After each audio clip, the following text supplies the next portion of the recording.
how wonderfully it is flying. So here we are controlling this aircraft with the help of a remote.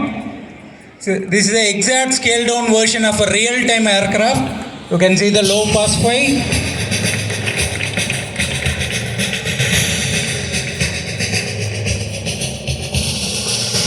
So we Green Tech Aviation guide students to make these kind of aircrafts and drones.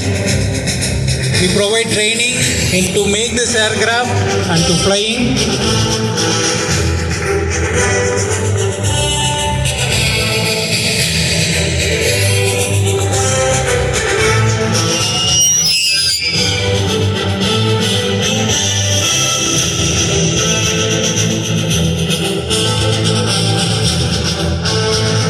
Now the aircraft is approaching for landing.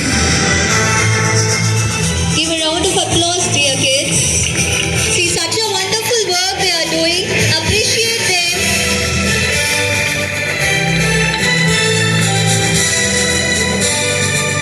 So we have to fly the aircraft based on the wind condition. We have to judge the wind direction, wind speed. So based on the wind conditions, so now it comes for landing. A beautiful landing in our ground.